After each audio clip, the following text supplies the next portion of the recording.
Pengen ceritain. Assalamualaikum warahmatullahi wabarakatuh. Selamat Hari Raya Idul Fitri bagi Bapak Ibu yang merayakannya ya. Mohon maaf lahir dan batin atas segala hilaf dan salah di channel ini.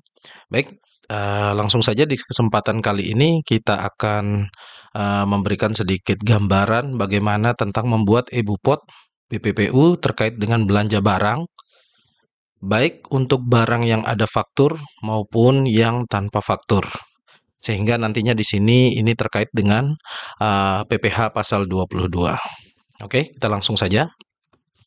Di sini ada contoh kasus pada bulan Maret tahun 2025 Dinas Damkar melakukan pembelian barang berupa yang pertama itu alat tulis kantor senilai 2.500.000, tidak ada faktur. Artinya dia dinas ini tidak belanja di PKP ya. Kemudian yang kedua, belanja makan minum hidangan tamu yang bukan catering dan tidak ada faktur, sehingga ini juga kemungkinan besar belanjanya bukan di PKP. Kemudian yang ketiga, ada belanja modal terkait dengan nozzle, itu 27.900.000 termasuk PPN dan ada fakturnya. Begitu juga dengan yang keempat itu belanja meubiler 22.500.000 sudah termasuk PPN dan ada fakturnya. Lalu bagaimana cara dinas tersebut, instansi tersebut melaksanakan kewajiban perpajakannya di Kortex? Seperti biasa ya, kita selalu memulai dengan menghitung pajaknya, lalu menyetorkan atau membuat bukti potong, ini boleh mana yang lebih dulu. Kemudian kita laporkan di SPT. Oke ya, jadi hitung, setor, dan atau bukti potong, lalu kita laporkan. Oke. Di sini ada catatan ya sedikit terkait dengan barang yang tidak ada faktur. Alat tulis kantor 2.500.000 dan belanja hidangan tamu 3 juta. Biasanya dua transaksi tersebut harus dinaikkan nanti harganya di SPJ karena belum mencantumkan PPN-nya. Karena apa? Karena setiap pengeluaran yang berasal dari APBN atau APBD itu seharusnya sudah include dengan PPN. Sehingga kalau memang belum ada, maka harus dimasukkan PPN-nya. Yang tadinya 2.500.000 plus PPN 11%, maka berubah menjadi 2.775. Kemudian belanja hidangan tamu bukan catering 3.330. Di sini kok kena PPN, Kak, yang terkait dengan hidangan tamu. Nah, kemungkinan belanjanya ini bukan barang yang ini ya, bukan di restoran ya. Jadi bisa jadi beli makanan yang kemasan. Nah, itu kan ada PPN-nya. Nah, kita asumsikan aja di sini barang yang memang kena PPN ya. Jadi terkait dengan gross up ini, menaikkan harga plus PPN ini, silahkan nanti Bapak Ibu berkonsultasi ke BKAD atau BPKAD di tempat Bapak Ibu masing-masing ya. Kita lanjut dulu. Kemudian tahap pertama kita menghitung pajak yang akan dipungut atau dipotong. Oke. Untuk menghitung itu sudah saya buatkan tutorialnya juga di YouTube. Nanti silahkan Bapak Ibu cari yang thumbnailnya seperti ini ya, supaya tidak salah bayar PPN yang terlalu besar. Dari hasil perhitungan belanja barang oleh bendaharawan, kita itu mengenakan pajaknya itu sebesar 1,5%. Jadi PPh pasal 22 ya. Kemudian PPh pasal 22 ini dari mana? Yang pertama itu dari harga jual jika tidak ada faktur. Kemudian dari DPP jika ada faktur. Jadi untuk alat tulis kantor tadi yang 2.500.000 ini tidak ada faktur, maka PPh 22-nya adalah 37,5, yakni 1,5% dari 2,5 juta, lalu PPN-nya 11% dari 2,5 juta. Begitu pula dengan belanja snack yang kena pajak ya. Kita sekali lagi di sini kita asumsikan ini makan minum yang bukan catering atau bukan makanan yang dikenakan pajak restoran. Oke, bisa jadi ini makanan dalam kemasan gitu ya. Makanan minuman dalam kemasan. Yang pajaknya seperti ini setelah kita hitung. Lalu belanja nozzle. Ini karena sudah termasuk PPN, maka kita keluarkan dulu PPN-nya. Sehingga pokoknya itu atau DPP-nya itu adalah 100/111 dikalikan dengan harga jual. Maka DPP-nya 25.135.135 rupiah. yang PPN-nya adalah 11% dari ini, dari 25 juta sekian. PPh 22-nya juga 1,5% dari 25 juta. Begitu juga dengan belanja modal Mebler, caranya sama ya. Jadi nantinya akan ada 8 billing, 8 billing yang dibuat. Oke. Setelah itu nanti kita akan menyetor atau membayar. Tentu saja langkahnya kita harus membuat billing pajak. Bagaimana caranya? Nah, nanti untuk kode akun billing pajaknya adalah kode akun deposit 41161800, di mana pembayaran billing deposit belum merupakan pembayaran pajak hingga nanti setelah dilaporkan di SPT masa unifikasi untuk untuk PPh-nya dan SPT masa PPN untuk yang ada fakturnya tadi. Untuk billing deposit dapat dibuat per kegiatan atau gabungan per bulan. Ini nanti bisa menyesuaikan dengan pertanggungjawaban di kantor masing-masing. Oke, selanjutnya ada catatan belanja tanpa faktur. Jadi untuk billing khusus yang tanpa faktur tadi, karena nanti kalau tidak ada faktur kan susah dilaporkan. Maka nanti silahkan untuk 2 billing ini aja ya.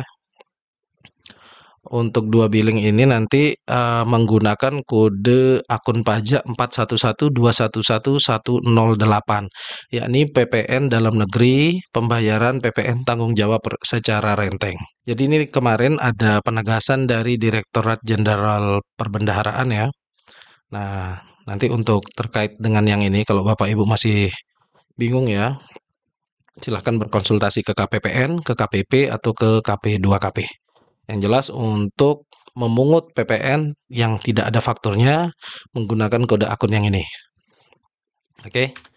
Nah, ini contoh ini adalah penegasan yang dari KPPN ya. S387 KPN 0801 2025, di mana intinya itu nanti terhadap PPN ini itu nanti disetorkan 41161800 untuk yang sudah dipungut tanpa faktur. Tapi saya tetap menyarankan ya atas transaksi ya, transaksi semuanya itu harus ke rekanan yang PKP. Oke, yang bisa menerbitkan faktur pajak. Oke, kita lanjutkan. Jadi untuk billing nanti ini kita bagi dua, yang warna kuning sama yang warna biru. Untuk yang warna biru ini untuk yang menggunakan tanggung renteng tadi, sedangkan yang kuning menggunakan billing deposit. Selanjutnya, billing tersebut nanti disetorkan di kantor pos atau melalui pengajuan SPM. Untuk masa berlaku billing hanya 7 hari, pastikan tidak kadaluarsa. Jika diajukan melalui LS ke BKAD atau BPKAD, itu nanti akan memakan waktu yang cukup lama ya. Jadi kalau kadaluarsa nanti silahkan membuat ulang depositnya. Nggak ada masalah membuat ulang deposit, billing deposit. Nah, ini contoh yang sudah dibayarkan. Jadi nanti kalau NTPN kurang jelas, di Cortex juga ada. Jadi Bapak Ibu atas pembayaran langsung menerima NTPN di Cortex-nya. Oke, untuk terkait dengan membuat billing deposit dan setor pajak serta membuat bukti potong BPPU, ini nanti Bapak Ibu bisa cek di sini ya. Di video yang pembuatan billing, bukti potong, SPT unifikasi, dan SPT PPN. Ini dari awal sampai akhir ya, dari bayar sampai lapor. Bisa dicek ya di videonya. Nah, selanjutnya kita masuk ke inti ceritanya ya. Jadi di sini bukti potong yang akan kita buat itu melalui menu BPPU, yakni bukti pemotongan pemungutan unifikasi. Oke, langkahnya adalah Bapak Ibu di bagian awal ya, pastikan sudah login menggunakan PIC karena nanti akan menandatangani sekaligus ya. Sehingga di sini ada keterangan impersonating user. Kemudian nanti Bapak Ibu silahkan klik menu eBupot, klik BPPU. Maka tampilannya akan seperti ini ya. Bapak Ibu nanti akan diarahkan ke bagian yang belum terbit, langsung ketik saja di sini create eBupot BPU. Setelah diklik, tampilannya akan seperti ini. Nah, jadi ada informasi umum, ada pajak penghasilan. Kalau kita scroll ke bawah, itu ada bagian dokumen referensi juga. Nah, kita akan isi satu persatu ya, mulai dari informasi umum. Oke, yang pertama untuk informasi umum di sini Bapak Ibu mengisi masa pajaknya, kemudian statusnya ini otomatis terisi normal, lalu NPWP silahkan Bapak Ibu input NIK-nya. NIK rekanan, ini kalau rekanannya orang pribadi, tapi kalau rekanannya perusahaan, CV atau PT atau apapun jenisnya badan hukum, itu nanti silahkan diketikkan NPWP-nya. Nanti setelah diketik akan muncul otomatis di sini ya namanya, dan silahkan pilih NITKU. NITKU di sini biasanya kalau perusahaan ya, perusahaan pusat, kita bisa pilih dia pusat apa cabang tempat kita belanja. Jadi intinya dipilih aja nanti NITKU-nya. Nah, jika untuk orang pribadi atau ada apa ya, rekanan yang nomornya tidak jelas setelah Bapak Ibu input, akan muncul seperti ini tampilannya ya. Kalau kita input ini belum terdaftar, misalkan orang pribadi, kita input lalu belum terdaftar Cortex atau belum valid NIK-nya, maka nanti dengan nomor yang ini ya, TIN nomor sekian, belum terdaftar dalam sistem. Sistem akan otomatis menggunakan TIN 99 sekian. Nah ini default ya. TIN ini Tax Identity Number atau NPWP. Nanti dia akan otomatis ke sini, ke nomor yang ini kalau memang NIK ataupun nomor NPWP-nya tidak jelas, dia akan otomatis ke sini. Tapi biasanya nih untuk NIK ya yang kita pakai. Kalau perusahaan biasanya udah jelas sih. Jadi kalau untuk orang pribadi ada yang belum terdaftar segala macam itu nanti akan seperti ini. Nah, ini tinggal diklik aja ya. Sehingga nanti tampilannya di bagian informasi umum akan seperti ini ya. Setelah kita input, NPWP-nya berubah menjadi nomor sekian, tetapi namanya itu akan ada keterangan seperti ini. Oke ya. Ini bisa dipakai juga kalau memang kebetulan rekanannya Bapak Ibu belum punya NPWP. Next, kita asumsikan dulu ya, seperti ini ya, udah benar ya, NPWP-nya udah bisa otomatis muncul. Selanjutnya di bagian pajak penghasilan, Bapak Ibu klik yang di sini ya, tanpa fasilitas. Kemudian untuk nama objek pajak, di sini nanti banyak nih Bapak Ibu ya, banyak jenis transaksinya. Nah, khusus untuk PPh pasal 22 atau belanja barang, itu tidak perlu pusing Bapak Ibu ya. Bapak Ibu cukup ketik bendaharawan aja. Nanti di sini akan muncul pemungutan oleh bendaharawan. Jadi sekali lagi di apa namanya? Di nama objek pajak ini nanti akan banyak jenisnya, tapi Bapak Ibu ketik saja bendaharawan lalu pilih pemungutan oleh bendaharawan. Apapun transaksinya untuk belanja barang ya sekali lagi, seluruh belanja barang itu jenisnya akan pemungutan oleh bendaharawan. Ketik ini aja, karena ini yang pasal 22. Oke. Setelah ini diklik, sorry. Diketik di sini lalu klik ya, pilih pemungutan oleh bendaharawan. Nanti tampilannya akan seperti ini. Nah, PPh jenis pajaknya PPh pasal 22, kode objek pajaknya sekian, sifat pajaknya tidak final, DPP-nya silahkan Bapak Ibu isi sesuai dengan transaksi yang tadi. Jadi transaksi yang tadi kebetulan ada misalkan 1,5 juta ya, atau belanja apapun lah. Maka di sini nanti PPh-nya akan muncul. Ya, ini kebetulan kita isi 1,5 juta, PPh-nya akan muncul. Jadi nanti nilai DPP di sini disesuaikan dengan transaksi yang tadi di awal. Oke. Setelah itu kita scroll lagi ke bawah, akan muncul dokumen referensi. Untuk jenis dokumen di sini banyak jenisnya. Bapak Ibu sesuaikan dengan yang ada di kantor ya. Boleh akte perjanjian, bukti pembayaran, dokumen lainnya, dan masih banyak lagi. Tapi kalau bingung, ya udah klik aja dokumen lainnya. Setelah itu seperti ini ya tampilannya setelah diinput. Jadi nomor dokumen nanti diisi sesuai dengan nomor, entah itu nomor SPJ-nya, entah itu kwitansinya atau apa. Tanggal dokumen diisi sesuai dengan tanggal SPJ atau tanggal belanjanya. Lebih tepat sih tanggal ini ya, tanggal penatausahaan dokumennya. Oke. Kemudian untuk payment method, nah di sini mekanisme uang persediaan ini bisa dipilih ya, ada ini nanti ya, ada UP, maupun dengan LS. Nah, khusus untuk bendahara APBD itu nanti selalu pilih UP ya. Mau misalkan nanti pembayarannya lewat LS ke BPKAD, tapi tetap kita akan pilih payment methodenya menggunakan UP. Nah, beda dengan instansi atau lembaga yang menggarap APBN, itu nanti dia bisa LS, bisa UP. Tetapi khusus untuk APBD selalu memilih UP. Oke.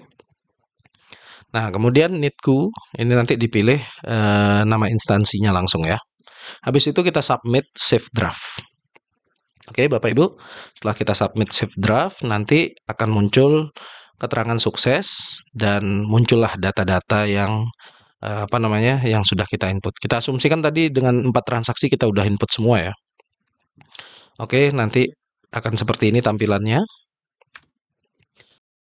Untuk selanjutnya, di bagian bukti potong yang belum diterbitkan, Bapak Ibu tinggal klik saja di sini, dicentang ya, untuk kita terbitkan. Setelah itu nanti kita klik terbitkan. Nah, fungsinya apa? Jadi kalau kita sudah terbitkan, dia akan masuk ke SPT-nya nanti, untuk kita laporkan sebenarnya. Dan juga nanti bukti potong yang dibuat ini akan masuk ke korteksnya si rekanan. Jadi mereka juga ada bukti bahwa sudah dipotong pajak. Oke. Nah, setelah kita klik terbitkan tadi, maka tampilannya akan seperti ini. Kita harus menandatangani dokumen. Untuk dokumennya nanti silahkan Bapak Ibu isikan penandatangannya atau paspresnya ya. Kalau memang paspresnya belum dibuat, silahkan dibuat. Kalau sudah, silahkan diisi di sini paspresnya, kemudian konfirmasi tanda tangan. Maka paspres sudah benar, data sudah diterbitkan. Oke. Nah, ini udah selesai seharusnya ya. Jadi kalau Bapak Ibu mau cek, tadi kan dari yang belum terbit, not issued tadi, maka kalau kita klik di telah terbit, maka nanti akan pindah ya data-data yang tadi. Kalau Bapak Ibu klik ini ya, PDF ini, yang merah ini, dia akan memunculkan data berupa PDF, di-download. Contohnya seperti ini ya. Nah, lalu itu udah selesai ya tadi untuk yang untuk yang PPh pasal dua-duanya, bukti potongnya. Sekarang tinggal yang transaksi yang belanja barang yang ada fakturnya. Oke ya. Jadi di sini Bapak Ibu cukup klik e-faktur, kemudian klik pajak masukan, lalu kita refresh. Setelah di-refresh nanti muncul data transaksi ya. Data transaksi yang ada fakturnya. Sekali lagi, ini e-faktur, pajak masukan, refresh, maka muncul data transaksi yang ada fakturnya. Artinya Bapak Ibu berekanan dengan PKP. Nah, lalu di sini diapain? Di sini tidak kita apa-apakan ya, kita cukup mengecek. Kalau misalkan fakturnya seperti ini, oh ya udah benar nih. Belanja sekian kena pajak sekian, belanja sekian kena pajak sekian. Kalau memang sudah betul data transaksinya, Bapak Ibu udah lepas saja, nggak perlu diapa-apain. Tapi kalau misalkan salah, Bapak Ibu klik yang tanda ini ya, tanda pensil ini, baru nyatakan tidak valid. Misalkan ada faktur nyasar ke sini yang Bapak Ibu merasa tidak pernah belanja, nanti klik tanda pensil untuk menyatakan tidak valid ya. Tapi selama sudah benar, ya udah biarkan saja ini seperti ini, nggak perlu diapa-apakan. Lalu selanjutnya Bapak Ibu laporkan. Nanti untuk SPT masa unifikasi, jadi unifikasi ini terkait dengan PPh pasal 22 dan PPh pasal 23 serta 4 ayat 2. Intinya PPh selain PPh 21 ya, itu nanti dilaporkan di SPT masa unifikasi paling lambat tanggal 15 bulan berikutnya. Jadi untuk transaksi Maret dilaporkan di April paling lambat tanggal 15. Lalu untuk SPT masa PPN-nya paling lambat dilaporkan nanti akhir bulan berikutnya. Jadi atas Maret tadi dilaporkan nanti di 30 April paling lambat. Oke ya. Terkait dengan pelaporan, Bapak Ibu bisa cek nanti ya di video yang tadi juga. Ini thumbnailnya seperti ini. Nanti Bapak Ibu di video tersebut bisa langsung buka deskripsi aja, cek aja nanti di bagian menit ke-26 dan ke-30 ya, terkait dengan lapor bukti potong unifikasi dan SPT PPN. Oke. Sekian dari saya, terima kasih banyak. Untuk Bapak Ibu yang masih ada pertanyaan, silahkan klik di kolom komentar aja ya. Nanti ditanyakan di sana, insya Allah saya jawab. Terima kasih banyak. Assalamualaikum warahmatullahi wabarakatuh.